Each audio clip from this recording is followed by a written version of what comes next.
Have you noticed that over the past decade or so, your allergies have gotten worse?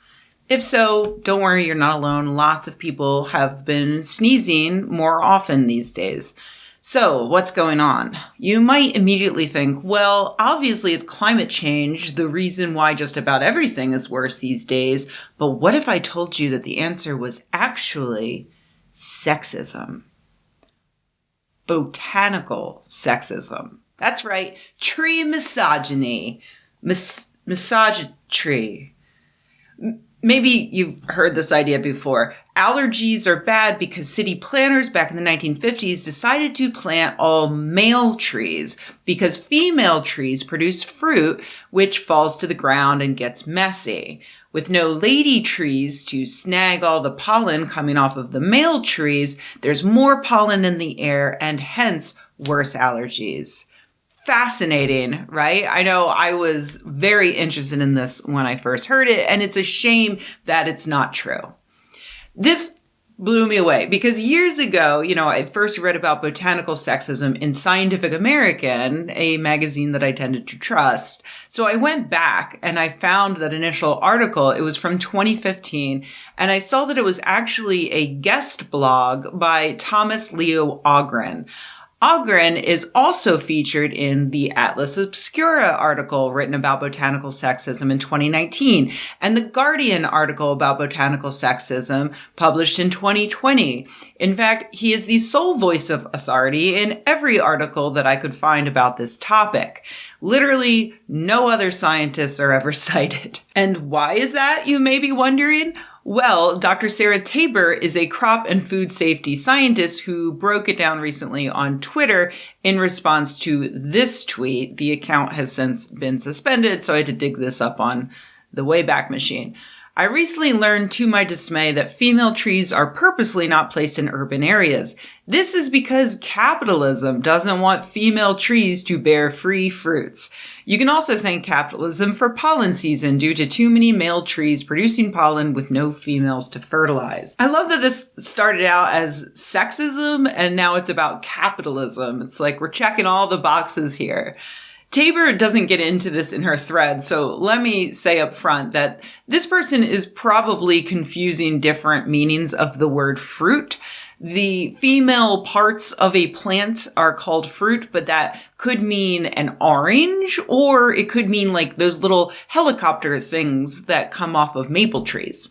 And the reason that Ogren, the only scientist making this argument, cites that the fruit isn't desirable in an urban environment is because of the mess it makes, which is in part correct. We'll get to that. So anyway, Tabor points out that Ogren argues that the pollen issue in urban areas would be better if we planted more female trees because the female trees would suck up the pollen. But that's not really how it works. Trees produce clouds of pollen because pollen is, biologically speaking, cheap. It's cheap to produce compared to the fruit, and wind pollination is not very precise. So the trees just have to blast out clouds of pollen in the hopes that some of it will land on or near the the female flowers. The female flowers aren't like vacuum cleaners sucking tree sperm out of the sky. It doesn't work like that. Tabor highlights the fact that most trees aren't male. The plurality of trees have both male and female parts on the same plant. They are queer as fuck. The most common dioecious all-male or all-female urban tree is the ginkgo, which, yes, produces a lot of messy fruit. So if you're an urban planner, you'll want to go with the male plant. Other experts seem to agree with Tabor. Way back in 2003, Cecil Pounder, a research horticulturalist with the Mississippi Agricultural and Forestry Experiment Station, pointed out that male plant theory does not account for the diverse plantings of the eastern United States. In the East, large numbers of male clones of trees or shrubs are not needed because many varieties thrive naturally in the region.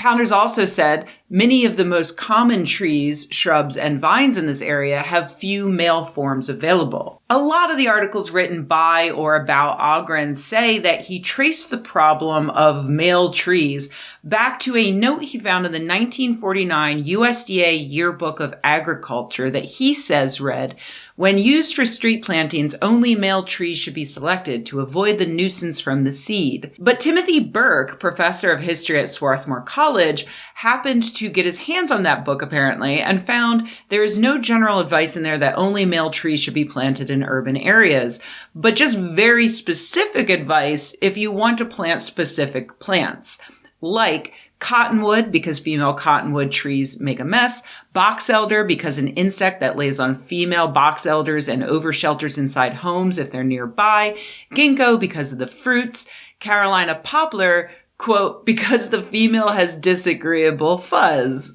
unquote, which is amusing. That is, okay, so that's botanical sexism. Female trees have every right to have fuzz if they want fuzz. So even the basis of Ogren's entire shtick is exaggerated. Meanwhile, I could find no decent studies that break down how many trees in a particular city are all male, and how the local pollen count might compare to similar urban environments that use both male and female trees. Meanwhile, Ogren makes his living as a consultant to those wanting to plant gardens that reduce allergens. How fortunate for him that every few months a new article pops up featuring just him as the sole expert talking about botanical sexism with no actual science cited. So fortunate. So, do male plants cause seasonal allergies? Yes, but not nearly as much contribution to allergies as plants with both male and female parts. The way to help this problem isn't to just plant more female trees, but to plant things that are, for instance, pollinated by insects. You can spot those really easily. Literally. They're the plants with colorful flowers, which evolved to attract pollinators to them, meaning that they don't have to blow a giant load of tree semen all over the neighborhood in the hope that the wind might carry it into a female flower. Oh, and the other way that we can fix this whole allergy problem is to take global warming seriously. Remember earlier when I said it's obviously global warming? It's obviously global warming. Warmer temperatures extend the time period during which plants blast their pollen into the air. Back in April, researchers published a study in PNAS that found that since 1990, pollen season has grown by about 20 days. And to make things even worse, pollen concentrations have risen by 20%. Oh, and past research has found that air pollution can interact with pollen, causing that pollen to explode into much smaller particles that can then work their way deeper into your lungs. So that's fun. Remember last week when I said that uncontrolled global warming can lead to things that currently help us turning against us? Yeah, that's actually already happening. Sorry. But at least now I have a video I can point to the next time a men's rights activist claims that I blame everything on sexism. Not this time.